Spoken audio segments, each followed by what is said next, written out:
जय हिंद फ्रेंड। आप सभी को पता है जैसे हम लोग का पॉलिटी का जो भी सेशन था सब समाप्त हो गया है। अगर आप लोग पॉलिटी का जो भी वीडियो नहीं देखे हैं तो पहले जाके आप पॉलिटी का वीडियो देखिए, फिर आके इसको देखिएगा इकोनॉमिक्स का। देखिए पॉलिटी का अगर आप वीडियो देख लेते हैं उसको तो आपका वहाँ से ऑब्जेक्टिव, सब्जेक्टिव, दीर्घोत्तरीय, लघुत्तरीय सब क्वेश्चन उसी 5 वीडियो से आपका क्लियर हो जाएगा। तो उसी तरह हम लोग सब्जेक्टिव, ऑब्जेक्टिव और दीर्घोत्तरीय के भी, इकोनॉमिक्स का भी उसी तरह हम लोग करेंगे। देखिए हम लोग के पास टाइम बहुत कम है, जिसके चक्कर में शॉर्ट में कराया जा रहा है और इतना करा दिया जा रहा है कि आपका एक भी क्वेश्चन नहीं छूटेगा। अगर आप इसको देख लेते हैं तो आपका एक भी क्वेश्चन नहीं छूटेगा। चलिए तो आप लोग अगर उसको नहीं देखे हैं तो आप लोग पहले जाकर अच्छे से उसको देखने का प्रयास कीजिए, फिर आपको इसके देखिएगा। और जितना भी वीडियो अपलोड होगा इस चैनल पे, मिशन बोर्ड पे, आप लोग अच्छे से देखने का प्रयास कीजिए। कम से कम 2 से 3 बार देखने का प्रयास कीजिएगा। देखिए अगर 2 से 3 बार आप वीडियो को देखते हैं तो वहाँ से आपका ऑब्जेक्टिव, सब्जेक्टिव और दीर्घोत्तरीय आपका वीडियो में ही सब कंप्लीट हो जाएगा। यहाँ पे आपको ऑब्जेक्टिव भी बता दिया जा रहा है, कहाँ से ऑब्जेक्टिव बनेगा, कहाँ से सब्जेक्टिव, कहाँ से दीर्घोत्तरीय सब बता दिया जा रहा है। तो आप लोग अच्छे से देखने का प्रयास कीजिएगा। आप भी देखिए और अपने दोस्तों को भी दिखाइए जिनसे आपका दोस्त का भी नंबर अच्छा है। चलिए तो अब हम लोग स्टार्ट करते हैं। हम लोग का फर्स्ट वाला क्वेश्चन है, हम लोग का फर्स्ट क्वेश्चन है फ्रेंड। फर्स्ट चैप्टर इकोनॉमिक्स है। देखिए क्या है आज हम लोग का इकोनॉमिक्स यानी अर्थशास्त्र। क्या है? अर्थशास्त्र। चैप्टर नंबर फर्स्ट है अर्थशास्त्र एवं इसके विकास का इतिहास। जो अर्थशास्त्र इकोनॉमिक डेवलपमेंट हुआ है, इसका कैसे इतिहास है, कैसे हिस्ट्री है, इसके बारे में चर्चा करने के लिए बोला जा रहा है। 1 मिनट। चलिए तो इसके बारे में चर्चा करने के लिए बोला जा रहा है। तो हम लोग का पहले अर्थशास्त्र, अर्थव्यवस्था का मतलब समझ लेते हैं, उसके बाद जो भी क्वेश्चन होगा उसको अच्छे से डिस्कशन करेंगे। चलिए फ्रेंड तो देखिए अर्थव्यवस्था का मतलब क्या रहा।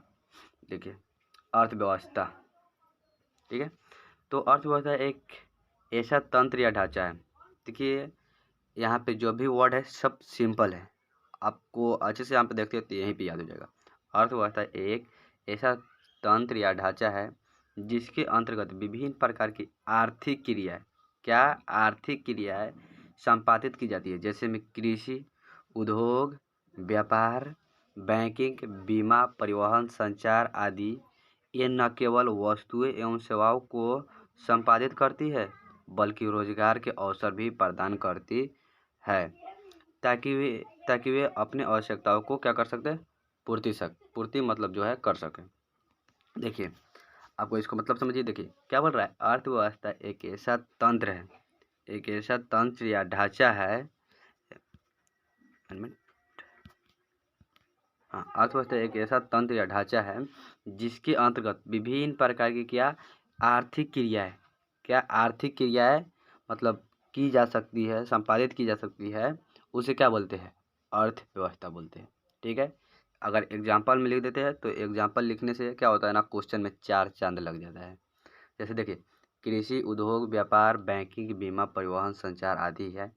ये न केवल वस्तुएं एवं सेवाओं को भी संपादित करती है बल्कि क्या करते हैं, रोजगार के अवसर भी प्रदान करती है, ताकि वे अपनी आवश्यकताओं को क्या कर सके, पूर्ति कर सके। ठीक है, तो अब हम लोग आगे देखते हैं आगे क्या बोल रहा है।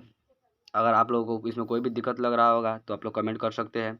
कमेंट में आप लोग बता सकते हैं कहाँ पे क्या प्रॉब्लम है, नहीं समझ आ रहा है, या जो भी दिक्कत है आप कमेंट में कर सकते हैं। चलिए तो अगले का क्वेश्चन हम लोग का फर्स्ट वाला, ये वाला क्वेश्चन है अर्थव्यवस्था की संरचना या ढांचा। इसके बारे में थोड़ा आप लोग जान लीजिए क्या होता है अर्थव्यवस्था की संरचना और ढांचा। अर्थव्यवस्था की संरचना का विभिन्न उत्पादक क्षेत्रों से है, विभिन्न उत्पादक क्षेत्रों में इसके विभाजन से है। जो भी अर्थव्यवस्था की संरचना होती है उसका जो भी होता है उत्पादक उत्पादन से होता है विभाजन। जैसे में देखिए आर्थिक क्रिया के आधार पर अर्थव्यवस्था को 3 वर्गों में बांटा गया है। यहाँ से आपका ऑब्जेक्टिव सवाल बन सकता है, आर्थिक क्रिया के आधार पर अर्थव्यवस्था को कितने भागों में बांटा गया है, तो 3 भागों में। या ऐसे ही बन सकता है अर्थव्यवस्था को कितने भागों में बांटा गया है, तो अर्थव्यवस्था को 3 भागों में बांटा गया है, 3 भागों में डिवाइड किया गया है। ठीक है, तो आर्थिक क्रिया के आधार पर अर्थव्यवस्था को 3 भागों में डिवाइड किया गया है। देखिए जैसे प्राथमिक है, प्राथमिक, द्वितीय और तृतीय। प्राथमिक, द्वितीय और तृतीय, इस तीनों से दीर्घोत्तरीय सवाल बनेगा। आपको कैसे बनेगा आपको बताएंगे बाद में, अभी नहीं। देखिए तो प्राथमिक, द्वितीय और तृतीय। तो प्राथमिक के अकॉर्डिंग कौन कहाँ आते हैं? यहाँ से कृषि आता है, पशुपालन आता है, वन आता है, मछली आता है। देखिए यहाँ से भी आपका ऑब्जेक्टिव सवाल बनेगा, बोल देगा निम्न में से कौन सी प्राथमिक क्रिया है? कृषि, उद्योग, बैंकिंग, परिवहन। तो क्या हो गया? कृषि। जो भी यहाँ से ऑब्जेक्टिव बनता है वही एग्जाम्पल को मतलब इसमें डाला जाता है।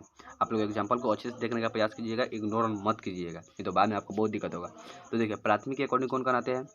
ऐसे ही बोल रहा है प्राथमिक, प्राइमरी। तो प्राइमरी में क्या आएगा? कृषि आएगा, पशुपालन आएगा, वन आएगा और मछली आएगा। मछली पालन जो भी है वो आएगा। ठीक है। उसी तरह अब उसका प्रोडक्ट, ये सब प्राथमिक हो गया। अब इसका मतलब क्या कहते हैं? उत्पादन, मतलब इसको बनाने की प्रक्रिया और सेल करने की प्रक्रिया जो भी होती है तृतीय में आते हैं। जो मतलब उत्पादन करती है प्राथमिक में, और जो उसको मतलब उस लायक सेल करने के लायक, बेचने के लायक बना जाती है, उसको द्वितीयक बोलते हैं। जैसे देखिए उद्योग, निर्माण कार्य, गैस, बिजली। अब इसके बाद जो भी होगा अब डायरेक्ट प्रोडक्ट हो जाएगा, मतलब नागरिक के पास आज चला जाएगा। तो उद्योग हो गया, निर्माण हो गया, गैस हो गया, बिजली हो गया। देखिए तब डायरेक्ट आ गया बैंक में, बैंक हो गया, परिवहन हो गया। डायरेक्ट मतलब ये जो भी जानता है उनको क्या करती है? सेवा देती है। संचार भी मतलब बातचीत वाला। और व्यापार क्या कर रहा है? डायरेक्ट इसको मतलब कनेक्टेड रहती है जनता से। यहाँ पे मतलब बनता है, देखिए यहाँ पे उत्पादन होता है, क्या बोलते हैं? यहाँ पे उत्पादन होता है, और यहाँ पे मतलब निर्माण होता है, और यहाँ पे डायरेक्ट सेल होता है। ठीक है। तो अब देख लेते थोड़े आगे क्या बोल रही है। उद्योग के अकॉर्डिंग कौन कराते हैं? आपसे पूछ सकता है उद्योग कितने प्रकार के होते हैं? तो उद्योग 4 प्रकार के होते हैं। कितने प्रकार के होते हैं भाई? उद्योग 4 प्रकार के होते हैं। कौन कौन होते हैं? कुटीर उद्योग, लघु उद्योग, मध्यम उद्योग और बड़े उद्योग। ठीक है। उद्योग आपसे ऑब्जेक्टिव सवाल बन सकता है, उद्योग कितने प्रकार के होते हैं? तो उद्योग 4 प्रकार के होते हैं। कुटीर उद्योग, लघु उद्योग, मध्यम उद्योग और बड़े उद्योग। ठीक है। अब हम लोग एक एक करके इस सबको चर्चा करते हैं, एक एक करके। प्राथमिक क्या है, द्वितीय क्या है, तृतीय क्या है, सबको मतलब अच्छे से हम लोग इसमें नीचे समझने का प्रयास करते हैं। ठीक है। चलिए तो मतलब आगे देखते हैं आगे क्या है। जो ऑब्जेक्टिव जो भी सवाल बन रहा है आपको मतलब बता दिया जा रहा है, आप लोग अच्छे से देखने का प्रयास कीजिएगा। चलिए तो प्राथमिक, प्राइमरी सेक्टर। चलिए प्राइमरी सेक्टर का मतलब प्राथमिक क्षेत्र के बात हम लोग करते हैं। देखिए प्राथमिक क्षेत्र को कृषि क्षेत्र भी कहा जाता है। यहाँ से भी ऑब्जेक्टिव सवाल बन सकता है। इसके अंतर्गत कृषि, पशुपालन, मछली पालन, जंगलों से वस्तुओं प्राप्त करना आदि होता है। देखिए यहाँ से आपको ऑब्जेक्टिव सवाल कैसे बनेगा? कृषि क्षेत्र किसे कहते हैं? तो प्राथमिक क्षेत्र को कहते हैं। कृषि क्षेत्र किसे कहते हैं? तो प्राथमिक क्षेत्र को कहते हैं। कृषि क्षेत्र या प्राथमिक क्षेत्र के अकॉर्डिंग कौन बनाते हैं? तो कृषि, पशुपालन, मछली पालन, जंगलों से वस्तु प्राप्त करना आदि आते हैं। ठीक है। कोई दिक्कत नहीं। ये तो हम लोग अब आगे देखते हैं। 1 मिनट फ्रेंड मतलब थोड़ा सा डिस्टर्ब हो गया है। चलिए तो कोई दिक्कत नहीं, दिक्कत है। चलिए तो देख लीजिए जैसे में व्यवसाय आदि आते हैं। अब आते हैं हम लोग दूसरे पे, सेकेंड सेक्टर पे, सेकेंडरी सेक्टर। चलिए सेकेंडरी सेक्टर में क्या बोल रहा है? द्वितीय क्षेत्र को औद्योगिक क्षेत्र, प्राथमिक को कृषि क्षेत्र और द्वितीय को औद्योगिक क्षेत्र भी कहा जाता है। द्वितीय को कौन क्षेत्र कहा जाता है फ्रेंड? औद्योगिक क्षेत्र कहा जाता है। इसके अंतर्गत खनिज व्यवसाय, निर्माण कार्य, जनोपयोगी सेवाएं जैसे मतलब गैस और बिजली आदि का उत्पादन। ठीक है। ये जो करते हैं उसको सेकेंडरी सेक्टर बोलते हैं। ठीक है। 1 मिनट फ्रेंड, एक बार और आपको अच्छे से समझाने का प्रयास किया जा रहा है। देखिए द्वितीय क्षेत्र को औद्योगिक क्षेत्र, अगर 2 नंबर का आता है तो आप यहाँ से लेकर यहाँ तक लिख सकते हो, कोई दिक्कत वाली बात नहीं है। ठीक है। अगर 5 नंबर की आती है, 4 नंबर की आती है, तो प्राइमरी सेक्टर, सेकेंडरी सेक्टर और तृतीय सेक्टर में जो भी है उसको यहाँ से लेके वहाँ से लेके यहाँ तक लिख दीजिएगा, तो आपका 4 नंबर निश्चित मिल ही जाएगा, एक ही नंबर भी नहीं कटेगा। ठीक है। तो अब देख लिया सेकेंडरी सेक्टर में द्वितीय क्षेत्र को औद्योगिक क्षेत्र भी कहा जाता है। इसके अंतर्गत खनिज व्यवसाय, निर्माण कार्य, जनोपयोगी सेवाएं जैसे गैस और बिजली आदि का उत्पादन होता है। ठीक है फ्रेंड, कोई दिक्कत? अब तृतीय क्षेत्र में क्या आएगा? तृतीय क्षेत्र मतलब थर्ड सेक्टर। देखिए तृतीय क्षेत्र को सेवा क्षेत्र कहा जाता है। जो भी मतलब क्षेत्र कहा जाता है इसको आप लोग अच्छे से रट लीजिएगा, बिहार बोर्ड का डायरेक्ट इसका रिलेशन होता है। ठीक है। तो प्राथमिक क्षेत्र को कृषि क्षेत्र कहा जाता है, एग्रीकल्चर सेक्टर, और द्वितीय क्षेत्र को औद्योगिक क्षेत्र कहा जाता है, तृतीय क्षेत्र को सेवा क्षेत्र कहा जाता है। ठीक है। तो सेवा क्षेत्र भी कहा जाता है। जैसे इसके अंतर्गत कौन कौन आता है? बैंकिंग, बीमा, परिवहन, संचार, व्यापार आदि क्रियाएं सम्मिलित होती है। ये क्रिया प्राथमिक और द्वितीय क्षेत्र की क्रियाओं को सहायता प्रदान करता है, इसलिए इसे सेवा क्षेत्र कहा जाता है। जैसे देखिए, प्राथमिक क्षेत्र में जो भी हुआ, द्वितीय क्षेत्र में जो भी हुआ, इस सब को मतलब लेकर ये क्या करता है, सेल करता है। प्राथमिक क्षेत्र से जो भी उत्पादक हुआ उसको लिया, द्वितीय क्षेत्र से जो भी निर्माण कार्य हुआ उसको लिया, और सबको मिक्स करके क्या करते हैं, सेल करते हैं, बेचने का काम, मतलब सेवा करने का काम क्या करते हैं, तृतीय सेक्टर करते हैं। इसी को उसके क्या बोला जाता है, इसी कारण इसको क्या बोला जाता है, सेवा क्षेत्र बोला जाता है। यहाँ सबका सब मतलब सवाल बन सकता है, सेवा क्षेत्र इसको क्यों बोला जाता है, तृतीय सेक्टर को सेवा क्षेत्र क्यों बोला जाता है? तो क्योंकि यह प्राथमिक और द्वितीय क्षेत्रों की क्रियाओं में सहायता प्रदान करती है, इसलिए इन्हें क्या बोला जाता है, सेवा क्षेत्र। आपका 2 नंबर हो गया, कोई दिक्कत वाली बात नहीं है आपको। अब एग्जाम्पल पूछ देगा, तो बैंक, बीमा, परिवहन, संचार, व्यापार आदि सम्मिलित होती है। ठीक है, तो एक बार और देख लीजिए, तृतीय क्षेत्र को सेवा क्षेत्र कहा जाता है। इसके अंतर्गत बैंकिंग, बीमा, परिवहन, संचार एवं व्यापार आदि क्रिया सम्मिलित होती है। ये क्रिया प्राथमिक एवं द्वितीय क्षेत्रों की क्रियाओं को सहायता प्रदान करते हैं, इसलिए नहीं क्या करते हैं, सेवा क्षेत्र कहते हैं। ठीक है, तो आपको यहाँ तक कोई दिक्कत? देखिए फिर से एक बार प्राथमिक देख लीजिए आप लोग इसको स्क्रीनशॉट ले लीजिएगा। कमेंट क्या हो रहा है आज? आप लोग इसको आज स्क्रीनशॉट ले लीजिएगा और नोट कर लीजिएगा। नोट करने का प्रयास जरूर कीजिएगा। जब आप एग्जाम देने जाइएगा तो कुछ लीजिए या ना लीजिए, इस वाले कॉपी को आप ज़रूर लेने का प्रयास कीजिएगा। चलिए, तो अब हम लोग यहाँ से ऑब्जेक्टिव थोड़ी बनती है, इसलिए आपको मतलब इसको दिखाने का प्रयास कर रहे हैं। इसको हम लोग थोड़ा सा समझ लेते हैं क्या होता है। देखिए 19, देखिए पहले ऊपर समझ लेते हैं। राष्ट्रीय आय में विभिन्न क्षेत्रों का योगदान, जो भी राष्ट्रीय इनकम है उसमें मतलब प्राथमिक सेक्टर और सेकेंडरी सेक्टर और थर्ड सेक्टर का मतलब क्या योगदान रहा है, कितने % योगदान रहा है। तो अब हम लोग देख लेते हैं 1901 में प्राइमरी सेक्टर मतलब प्राथमिक क्षेत्र का कितना % योगदान था नेशनल इनकम में। ठीक है, तो देखिए 63.6% योगदान किसका था, प्राथमिक का था। और सेकंड का कितना था, 12.7%। 1901 का बात बोल रहे हैं फ्रेंड। और तृतीय कितना था, 23.7%। मतलब सबसे कम सेकेंड का और सबसे अधिक प्राइमरी का। ठीक है, अब 1947 की बात कर लेते हैं। देखिए 1947 में सबसे अधिक किसका था, सबसे अधिक भी उसी का एग्रीकल्चर का था, प्राथमिक सेक्टर। तो प्राथमिक सेक्टर का 58.7%, द्वितीय का 14.7%, इसका भी बढ़ा है। और क्या यहाँ पे देखिए 1947 में किसका घटा है, तो प्राथमिक सेक्टर का घटा है। किसका घटा है, प्राथमिक सेक्टर का घटा है। तो 1947 में द्वितीय का और तृतीय का 27% था। ठीक है, अब 2007 का फ्रेंड बोल रहे हैं, 2007 के बारे में बताया गया है। देखिए एग्रीकल्चर मतलब प्राथमिक सेक्टर में कितनी गिरावट हुई है, 63 से 1 के बार मतलब क्या आ गया, 58 है, 58 से बाद क्या आ गया, 22 आ गया। बताइए 22% इसका हाल हो गया है। अभी 22% है। और सेकंड सेक्टर मतलब योगदान कितना कर रही है नेशनल इनकम में, तो ये भी 22% कर रही है।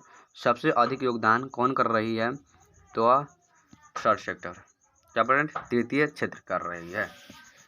ये अभी 56.7%। देखिए आपसे पूछ देगा 1947 में सबसे अधिक राष्ट्रीय आय में किसका योगदान था, तो एग्रीकल्चर और प्राथमिक सेक्टर का।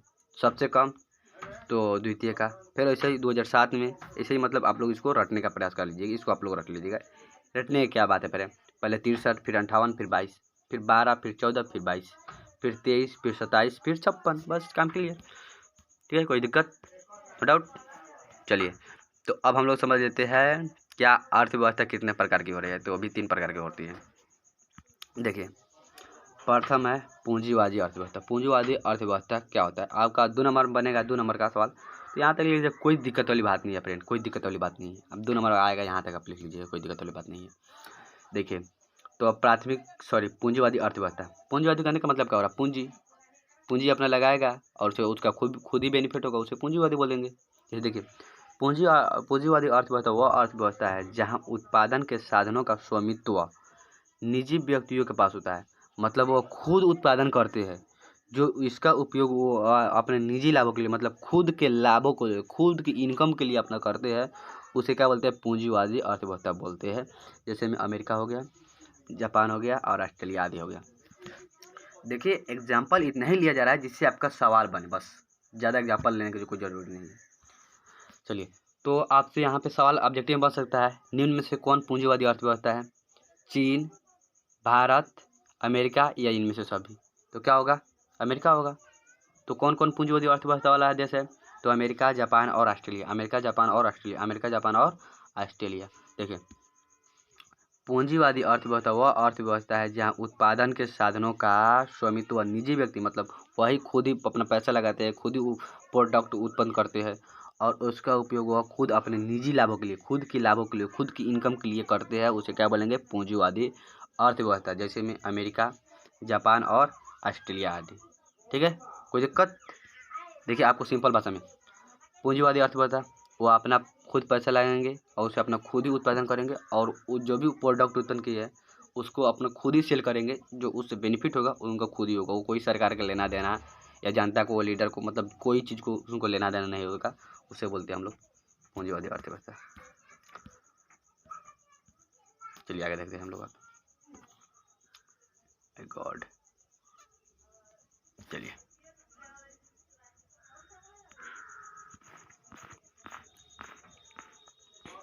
अब आते हैं हम लोग समाजवादी अर्थव्यवस्था।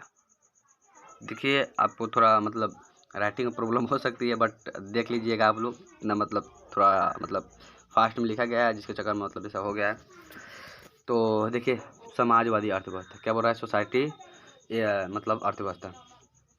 समाजवादी अर्थव्यवस्था वह अर्थव्यवस्था है जहां उत्पादन के साधनों का स्वामित्व एवं संचालन देश की सरकार करते पास होता है। मतलब देखिए, समाजवादी वह अर्थव्यवस्था है जहां उत्पादन के साधनों का स्वामित्व देश की सरकार के पास, कंट्री की गवर्नमेंट के पास होती है, उसे समाजवादी अर्थव्यवस्था कहते हैं।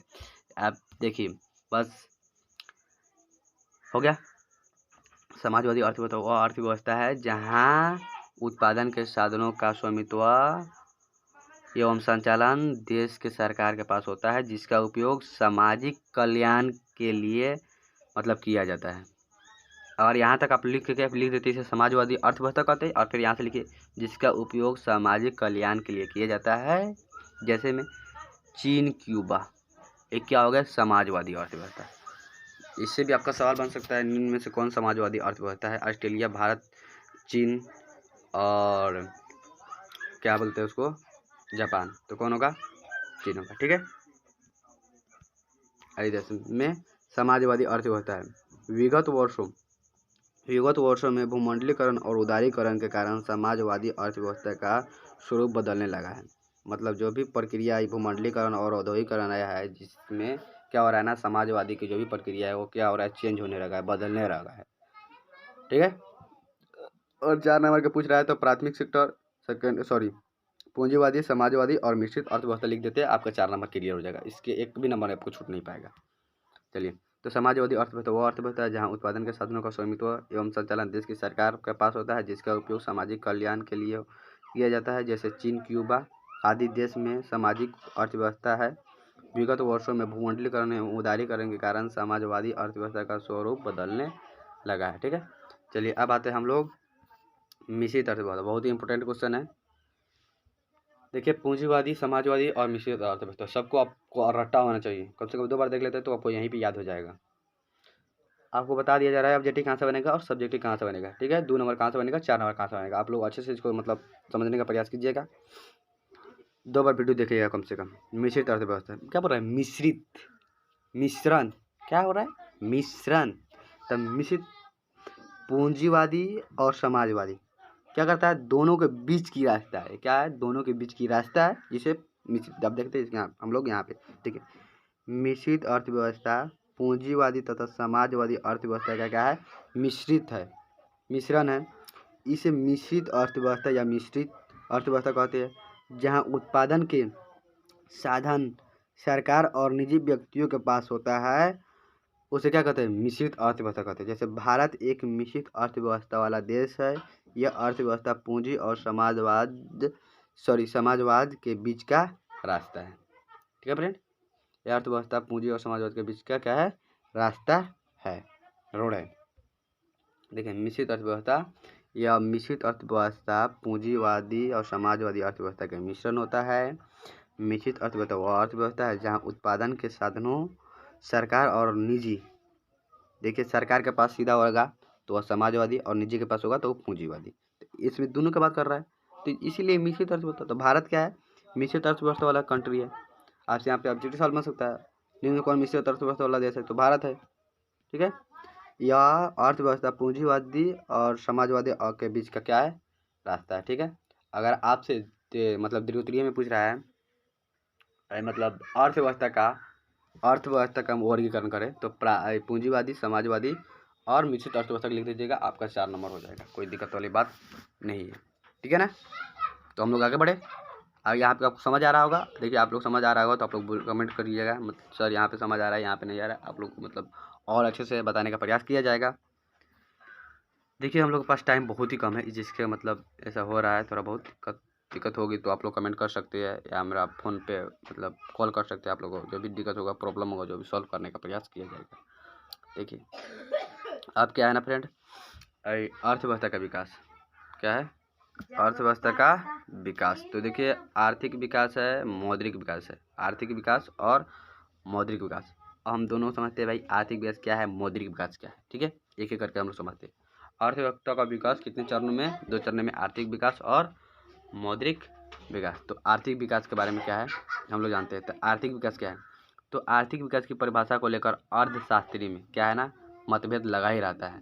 फिर भी इसका कुछ महत्वपूर्ण परिभाषा जान लेना हमारे लिए क्या होता है, जरूरी होता है। कभी पूछ दिया यार तो हम लोग क्या करेंगे, तो अर्थव्यवस्था का मतलब इसको अच्छे से जानने का प्रयास करते हैं। तो देखिए प्रोप्राइटर रोस्टोव के अनुसार, मतलब ये भैया क्या बोलते हैं, प्रोप्राइटर रोस्टोव भैया, देखिए हाँ, प्रोप्राइटर रोस्टोव के अनुसार अर्थव्यवस्था, एक मिनट फ्रेंड, प्रोप्राइटर रोस्टोव के अनुसार, एक मिनट, प्रोप्राइटर रोस्टोव के अनुसार आर्थिक विकास श्रम शक्ति में वृद्धि की दर तथा जनसंख्या में वृद्धि के बीच का संबंध है। अगर आप यहाँ तक लिख दीजिए कोई दिक्कत नहीं, 2 नंबर आपका मिल जाएगा। तो अर्थव्यवस्था क्या है, तो आर्थिक विकास श्रम शक्ति में वृद्धि की दर तथा जनसंख्या में वृद्धि की दर के बीच का संबंध है। ये किनके अनुसार है, प्रोप्राइटर रोस्टोव के अनुसार है। अब आते हैं प्रोप्राइटर मेयर एवं बाल्डिन के अनुसार। प्रोप्राइटर मेयर एवं बाल्डिन क्या बोलते हैं आर्थिक विकास को, इसको हम लोग समझते हैं। तो देखिए प्रोप्राइटर मेयर एवं बाल्डविन के अनुसार, तो देखिए आर्थिक विकास एक ऐसा प्रक्रिया है जिसके द्वारा दीर्घकाल में किसी अर्थव्यवस्था का वास्तविक राष्ट्रीय आय में वृद्धि होता है। तो देखिए आपको वहाँ पे इसको लिखिए, इसको ऊपर वाला जो भी लिखिए या इसको लिखिए, आप दोनों में से कोई डिफिनेशन आप लिख लीजिएगा, दोनों को सही माना जाएगा। ठीक है, दोनों में सटीक, दोनों को मतलब सही माना जाएगा, कोई दिक्कत वाली बात नहीं है। 2 नंबर में सवाल आता है तो यहाँ से लेकर यहाँ तक लिख दीजिए तो आपका 2 नंबर हो जाएगा। चलिए तो मेयर के अनुसार समझ गए, आर्थिक विकास की ऐसा प्रक्रिया जिसके द्वारा दीर्घकाल में मतलब लंबे समय में, लॉन्ग टाइम में किसी अर्थव्यवस्था का रियल राष्ट्रीय आय में वृद्धि होता है, उसे क्या कहते हैं, आर्थिक विकास कहते हैं। ठीक है, चलिए अब हम लोग समझते हैं आगे वाले क्वेश्चन। सतत विकास क्या है, सतत विकास क्या है, बिहार बोर्ड का सबसे फेवरेट क्वेश्चन है फ्रेंड। सतत विकास क्या है, सतत विकास और पूंजीवादी सब जान है। देखिए आपको वही क्वेश्चन उठाया गया है जो बिहार बोर्ड पूछता है, आप लोग प्रीवियर का क्वेश्चन उठा के आप लोग देख लीजिएगा। सतत विकास क्या है, देखिए बीबीआई पहले से ही लगा गया है, तो ऐसा विकास जो जारी रह सके यानी टिकाऊ बना रह सके उसे क्या कहते हैं, सतत विकास कहते हैं। ऐसे विकास जो जारी रह सके या टिकाऊ बना रहे उसे सतत विकास कहते हैं। सतत विकास में न केवल वर्तमान पीढ़ी बल्कि भावी पीढ़ी को भी ध्यान में रखा जाता है। सतत फ्यूचर के मतलब भी जो भी पीढ़ी है उनको ध्यान में रखा जाता है। तो सतत विकास क्या है, तो देखिए बहुत बड़े लंबे चौड़े इसका डिफिनेशन होता है, बट हम लोग शॉर्ट में इसको डिफिनेशन को करने का प्रयास किया है और सिंपल लैंग्वेज में इसको करने का प्रयास किया। देखिए ऐसे व्यवस्था जो जारी रह सके, टिकाऊ बना रह सके सतत विकास कहलाता है। सतत विकास में न केवल वर्तमान पीढ़ी बल्कि भावी पीढ़ी को भी ध्यान में रखा जाता है। ठीक है, चलिए अब आते हैं हम लोग अगले क्वेश्चन पे, योजना आयोग। देखिए बहुत ही इंपॉर्टेंट क्वेश्चन है, आप लोग अच्छे समझने का प्रयास कीजिएगा। योजना आयोग क्या है, योजना आयोग तो भारत में आने वाली 5 वर्षों के लिए आर्थिक विकास की योजना बनाने वाले आयोग को योजना आयोग कहते हैं। प्लानिंग इनकम, जिसको प्लानिंग कमीशन कहते हैं, सॉरी फ्रेंड, प्लानिंग कमीशन कहते हैं। ठीक है, देखिए योजना आयोग, तो भारत में आने वाली 5 वर्षों के लिए आर्थिक विकास की योजना बनाने वाली आयोग को योजना आयोग कहते हैं। भाई योजना आयोग से डिफिनेशन ही नहीं याद होता है बहुत बच्चे से, इतना लंबा चौड़ा उसका डिफिनेशन देता है, कुछ कहने लायक नहीं यार, कहाँ से याद होगा, समझ नहीं आता, उसका कोई मतलब फ्यूए नहीं बन पाता है। यहाँ पे देखिए आपको शॉर्ट लैंग्वेज, एक बार आप देखिएगा आपको क्लियर माइंड सेट कैप्चर कर लेगा, माइंड आपका पकड़ लेगा, सोच रहा हूँ क्या आई। ठीक है, तो भारत में आने वाली 5 वर्षों के लिए आर्थिक विकास की योजना बनाने वाले आयोग क्या कहते हैं?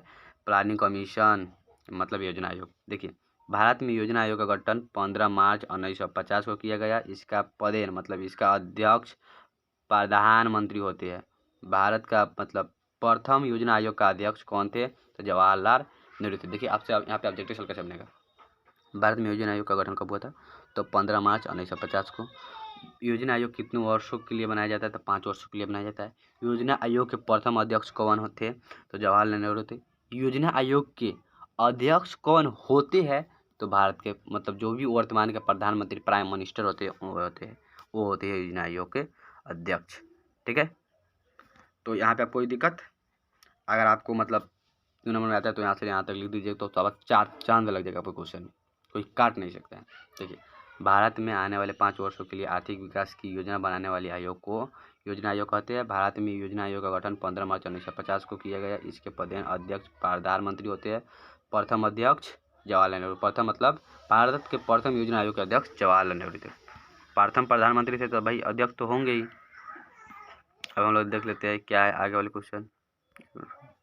चलिए, तो जब भी आगे का क्वेश्चन होगा अब हम लोग कल डिस्कशन करेंगे और अच्छे से समझने का प्रयास करेंगे। आप लोग अच्छे से इसको देखने का प्रयास कीजिएगा और आप भी देखिए, अपने दोस्तों को भी दिखाइए। अपने रिलेशन में जो भी इस बार मैट्रिक का पेपर देने वाले हैं, ये जो 9th में है उन सबको मतलब दिखाने का आप लोग प्रयास कीजिएगा। चलिए फ्रेंड, तो अब हम लोग आपसे विदा लेते हैं। एक बार आप लोग स्क्रीनशॉट इसको देख लीजिएगा, कम से कम 2 बार आप लोग इसको देखने का प्रयास कीजिए। बहुत ही इंपॉर्टेंट क्वेश्चन था। ठीक है फ्रेंड, ठीक है, चलिए तो आप हमसे मतलब आप लोगों से हम विदा लेते हैं। जय हिंद।